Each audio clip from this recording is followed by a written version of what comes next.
Truth, lies, shenanigans. All right, Mark, we might only have time for one hot topic today. So, Mark, we're starting with you. What is Well, your hot my topic? Is this a truth, lie, or shenanigan? so truth lies shenanigans. Well, I mean, I guess a truth. Like it revolves around the separation of art and artist. Recently Sean Connery passed away tragically, of course, and he was an entertainment icon, and but as sad as it is, he also left a bit of a tarnished legacy behind, with his comments about his violence against women, and his misogyny and sexist comments, in past interviews and everything.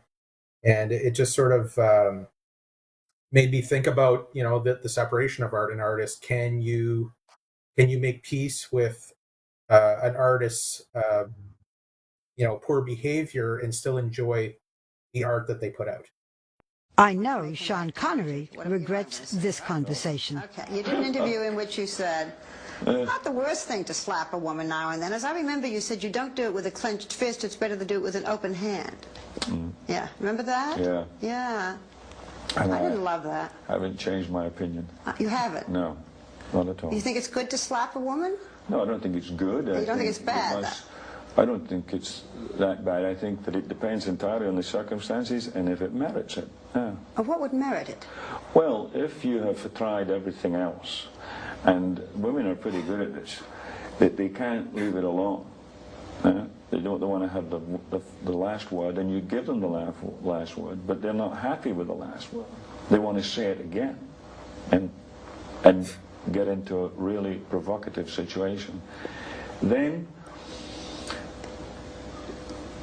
I think it's absolutely right. By the way, Sean Connery has been married to Micheline for 31 years, and we have not heard a single complaint. It just goes. It's like, women need to behave themselves or they're going to get a slap. And it's just it's yeah. Yeah. I know it's probably an archaic belief or whatever. It's something like women in their place and be in the kitchen, and that whole sort of 50s sexism. But it's still a toxic belief. So what's your question?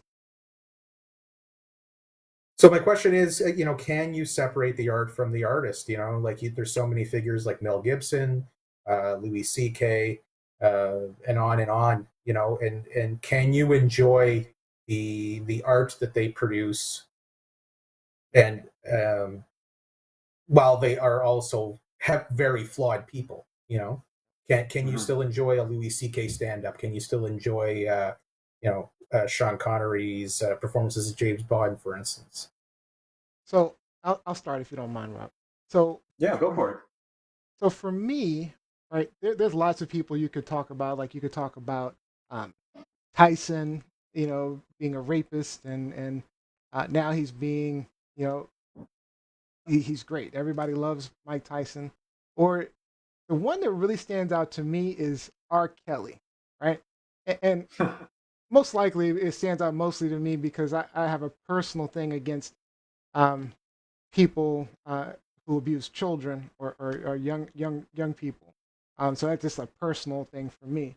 So maybe he stands out more to me. But the question is, for a long time, I'd heard that, he was abusing young girls and he liked to have sex with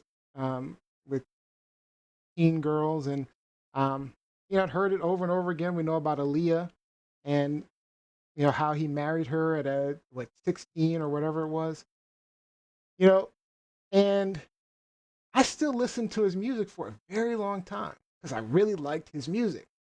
And it wasn't until the documentary on R. Kelly where we really saw how he was treating the women. And I don't know why that had to move me to start hating R. Kelly's work. But what ended up happening is by seeing what he was doing to women, every time I heard an R. Kelly song, I didn't like the R. Kelly song anymore. I really started to actually literally hate the R. Kelly song. and Yeah. his work. Um, Hmm.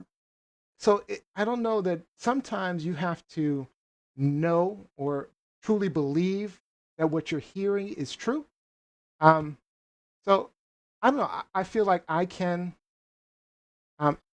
I can separate the artist from I can separate his artist from his work, but I choose not to anymore. Hmm. Robbie? I really like what you finished off with there, Neo. Just that a, it's a choice. It really is a choice at the end of the day. And because of our conversation this week, knowing that this was going to be a story, for me, it's yeah, Tyson stands out. Kevin Spacey stands out. I love silly comedy. Mike Tyson Mysteries has made me laugh tremendously. And now I kind of have to cut it out of my repertoire. Like you said, he's a rapist. He's a wife beater. You're not heavyweight champion of the world and then beating on women. That's that's absolutely ridiculous.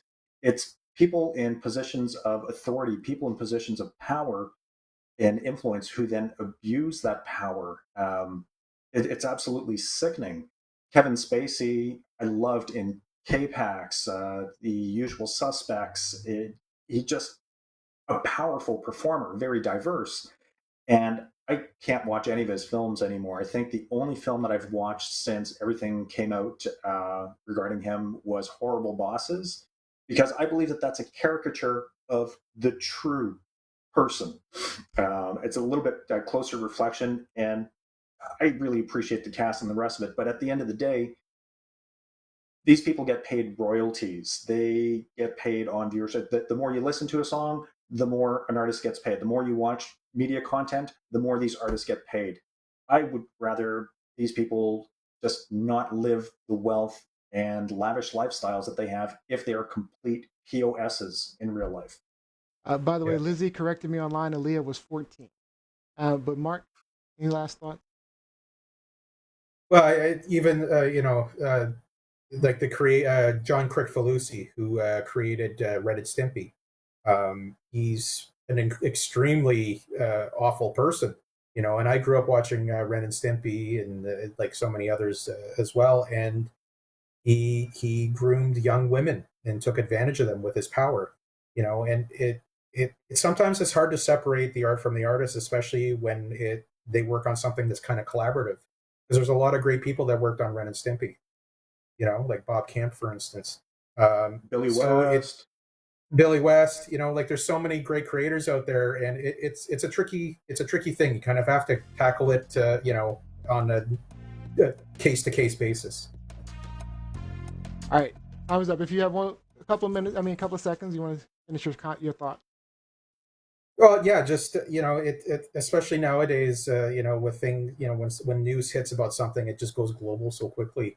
It's a hard thing to sort of process sometimes, and I think it's a worthy conversation to have. That the creation, the art that's out there, it's sometimes worthwhile to learn about who's actually creating it, and the whole background on it, and really look at what you're consuming as entertainment. Yeah. All right, let me get to some of these. So Jose says, "What? But Ren and Stimpy? Fuck." That was a quote. I know. Quote. I know. I mean, as an artist, like I grew up watching it. I love animation and everything, and there was so much creativity in that cartoon. Like it kind of reminded me of the old Warner Brothers cartoons and Tex Avery, who was also another very flawed creator. But it's sad to learn about these things that were so close to your heart, and there's like nostalgia glasses that we have on for things. Yep. I just want to Yes. get a quick comment from Liz Z online. The thing is, people weren't listening to the truth about R. Kelly, especially the black community. Vibe exposed R. Kelly back in 1994. Extensive reporting on all of his bullshit, which I guess she's allowed to to cuss online now. She's taken creative license with using the thread. He's lucky. Props to And Lizzie. I get lucky because I get to quote it. Then there was a video of him peeing on and sexing a teenager that came out a few years later. And that's the thing. I knew about the video too, and still I was listening to his music. again, I was a little bit younger back in the '90s, but I've grown to understand um, differences. Yeah, I think a lot of it, processing things like that, I think also comes with maturity too, It where does. you can look at different facets of things and be a little more analytical with it. I'll say I'm a totally different person than I was. I mean, in terms of my morals and values, I see things so differently today than I did just 5 to 10 years ago. I mean, it's Yeah, so different, so very different. and Um, there's nothing wrong with personal growth either. right. That's a part of evolution. Yep. Now, Jacqueline Robinson says, I was stunned at the number of parents in the Chicago area who saw nothing wrong with what R. Kelly was doing. And she also says, with R. Kelly, there was a conspiracy of silence with family members, parents, his record label, and lawyers. All right. Thaxton says, and people kept sending their kids to his house. Their parents were just as bad, if not worse, than Michael Jackson. Yeah. Um, You get blinded by celebrity. yep. All right, so that's it for that hot topic, Rob B. We do not have time for yours, but I'd like for